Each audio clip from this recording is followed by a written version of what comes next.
അത് നീയൊക്കെ കഴിഞ്ഞു.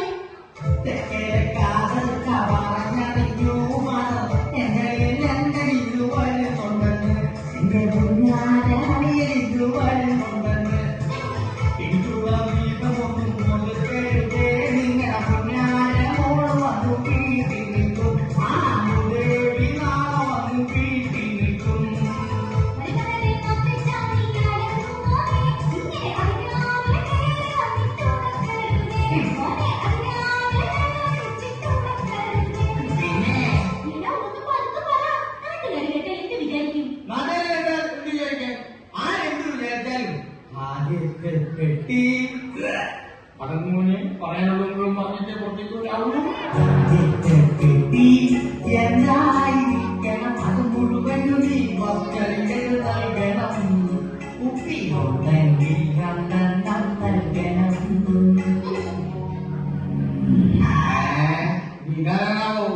അന്തിപ്പാതിയാതെ കാലിന്റെ ഉള്ളിൽ നിന്ന് പെട്ടി തൂക്കിട്ടേ വരുന്നവനാരാ ആരാ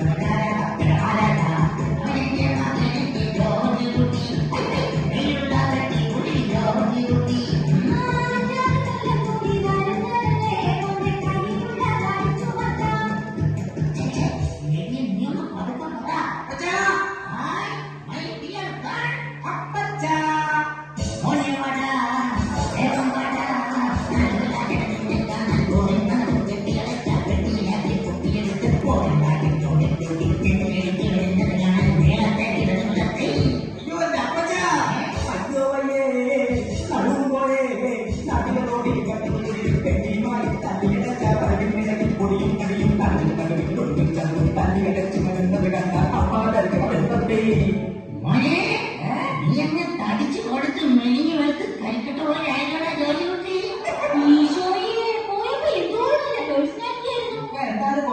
ഇപ്പൊ മുനിസിപ്പാലിറ്റി പോലെ ആയി. അളിയനെ കാത്ത് കാത്തിരുന്നളിയ എന്റെ കുഞ്ഞാരെ അളിയ കുഞ്ഞാരെ അളിയ തന്നോട് ഞാനൊരു കുഞ്ഞാരെ പറയട്ടെ ഞാനൊരു കുഞ്ഞാരെ പറയട്ടെ. കൊല്ലാതെ നീ ഇവിടെ മാറി ചിന്നാലും മുന്നാലൊക്കെ പിന്നെ പറയണം. അപ്പൊ നിന്റെ പച്ചപ്പ് കൂട്ടാതെ കിട്ടി തുറക്കണം മോനെ. തുറക്കുമോനെ അളിയെ കൊണ്ടുവന്നിരിക്കുന്നതൊക്കെയാണെന്ന് തുറന്ന് കാണിക്കില്ല. എന്റെ അമ്മച്ചിക്ക് കൊണ്ടുള്ളതേ എന്റെ അപ്പച്ചന് കാലം എന്റെ അളിയനെ കൊണ്ടുള്ളതേ.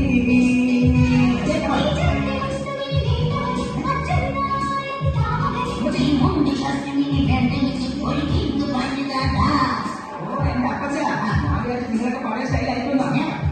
പഴയ ശൈലില്ല.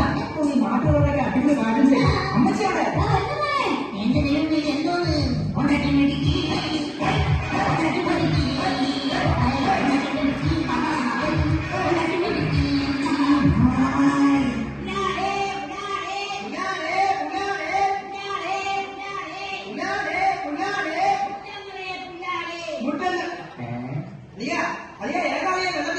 അത് രാഷ്ട്രീയം കളിക്കുന്ന അലിന്റെ അറിയില്ല. അപ്പൊ ഞാൻ വെച്ച് കെട്ടില്ലാത്തേക്ക് മുക്കിക്കോ ഇല്ലെങ്കിൽ ഞാൻ ഭക്ഷണോ നോക്കുന്നോ അല്ലേ നോക്കൂ. 10,50,000 എന്റെ പൊന്നയ്യ 1.5 ലക്ഷം രൂപയുടെ കടമുണ്ട്. അതിന് എന്നെ ഒന്ന് സഹായിക്കണം.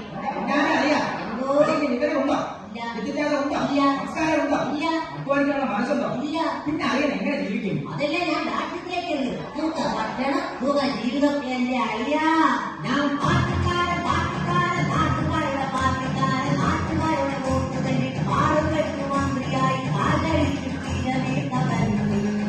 ഇപ്പോ കേൾക്കാതെ പോയത് ഇപ്പോ പോലെ എന്റെ കോലമാ.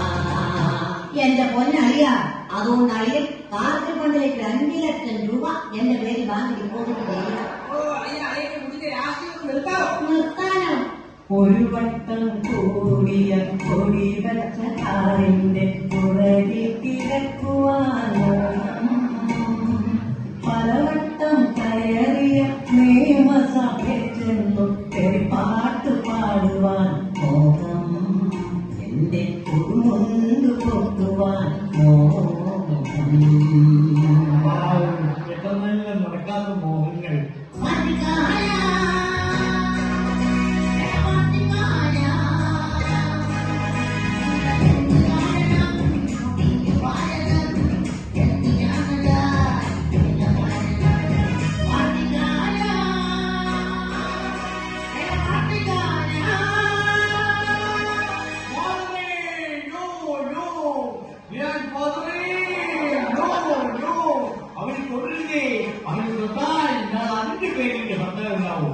പാല് കുടിക്കും. എന്നിട്ട് തലവാരി നെൽക്കടിക്കും. നിങ്ങളൊന്ന് മിണ്ടാതിരി. മോനെ, പൊന്നുമോനെ, നിന്റെ കയ്യിലെ ലക്ഷ്യങ്ങളെല്ലാം തിരിച്ചു കൊടുക്കും മോനെ. എന്റെ ലക്ഷ്യങ്ങൾ ഇട്ടിട്ട് ഇവിടെ എന്തൊക്കെ പണിയുണ്ടെന്നറിയാമോ? എന്റെ പ്രതാപം നാടിന്റെ വീട്ടിലെ ആദ്യത്തെ ഒരു കമ്മൂട്ടയായിട്ട് എന്തെങ്കിലും കൊടുത്തിട്ട് നാളെ ഓടിക്കേ ഭാഗ്യക്കുവാൻ അഞ്ചാറ് ലക്ഷങ്ങൾ മണിക്കായി നാലഞ്ച് ലക്ഷങ്ങൾ പട്ടികളെ തന്നെ മറ്റുള്ള ലക്ഷങ്ങൾ കെട്ടിക്കടക്കുക ഡോക്ടർ കുട്ടിക്ക് എന്തിനാ പറഞ്ഞു ഉടനെ ഭാര്യയും കുടിക്കടാ. എന്റെ അപ്പച്ച മാനവിന്റെ അപ്പച്ച. എന്റെ ദൈവമേ, എന്തൊരു തൊന്തരവ്. അയ്യോ, എന്തൊരു തൊന്തരവ്. ഈ വീട്ടിലേക്ക് സ്വന്തം കിട്ടാൻ എന്തൊരു തൊന്തരവ്. എന്തൊരു തൊന്തരവ്. അയ്യോ, എന്തൊരു തൊന്തരവ്. എന്താ മോനെ പ്രശ്നം? തുറന്ന് സ്പീച്ചു. പട്ടണ വീട്ടിലെ ജോസഫ് ചേട്ടന്റെ മുട്ടമോളെ കെട്ടിച്ചതാ. പട്ടണ വീട്ടിലെ ജോസഫ് ചേട്ടന്റെ മുട്ടമോളെ കെട്ടിച്ചതാ.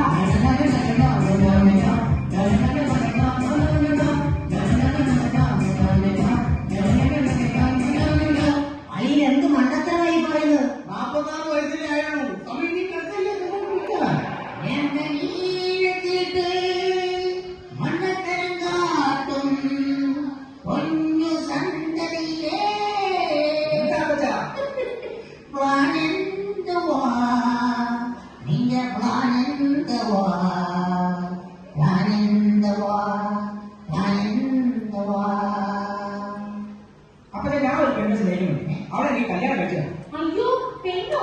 ഏത് പെണ്ണു മോനെ? സുന്ദരി സുന്ദരി ഒന്നൊരുങ്ങിക നാളെയാണ് കാലിമംഗലം. സുന്ദരി സുന്ദരി ഒന്നൊരുങ്ങിക നാളെയാണ് കാലിമംഗലം. സുന്ദരി ഏത് സുന്ദരി? സുന്ദരി നീ, സുന്ദരി ഞാൻ,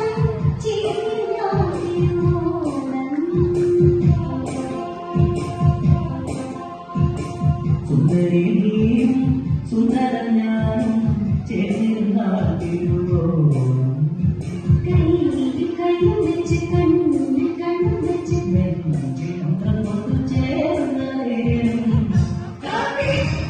എന്റെ മോനെ നിനക്ക് ഇവിടെ ആരെയും കിട്ടില്ലടാ. ഇവിടെ ആളെ കുറിച്ച് നീ കേട്ടിട്ടുണ്ടോ? അതിന് മുഴുവൻ പണി എടുത്ത് കിട്ടുന്ന കാശിനെ കണ്ട് കുടിച്ച് നാടാരോടെ കിട്ടുകയെന്ന് നേരിട്ടില്ല. നാടാരെ കഷ്ടപ്പെടുത്തുന്ന റൗഡിയാ. എന്റെ ദൈവമേ.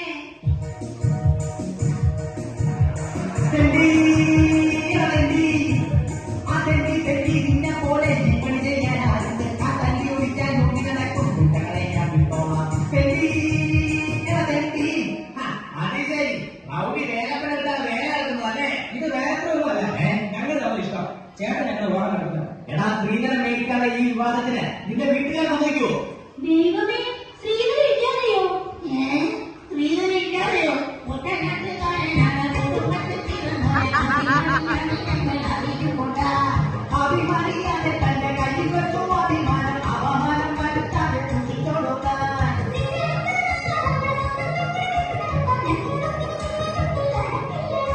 അതൊന്നും പെണ്ണടക്കത്തിൽ നടത്താൻ നന്നായിട്ടറിയാലോ. എന്നെ കൊണ്ട് കെട്ടിച്ചോ എന്റെ കാണിച്ചോ കുടുംബത്തിൽ ചിലന്നൊരു സുന്ദരന പയ്യനെ എന്റെ ജോലി കണ്ട് കണ്ടം കിട്ടിക്കേ. സ്വന്തം മകന്റെ കയ്യിൽ ഇരിപ്പാൻ നല്ലോണം നോക്കണം. സ്ത്രീധനിന്റെ എവിടെയാണ് നല്ല വഴി? അതിനെ കാണാതാ കയ്യാന്തരി കാണിക്കാം. കൈകാണ് രണ്ടായെ കെട്ടിയുന്നതാ.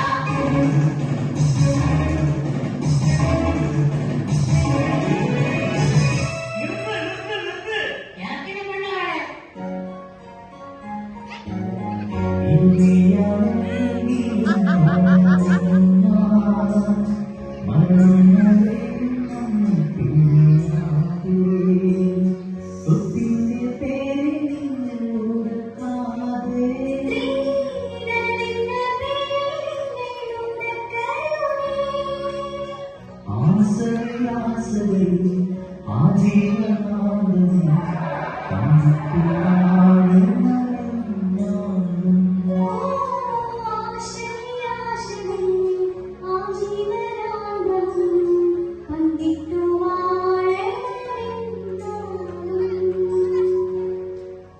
എന്റെ പൊന്നു മോനെ നിങ്ങളുടെ പ്രതീക്ഷകളെ ഞാൻ തകർക്കല്ലോടാ.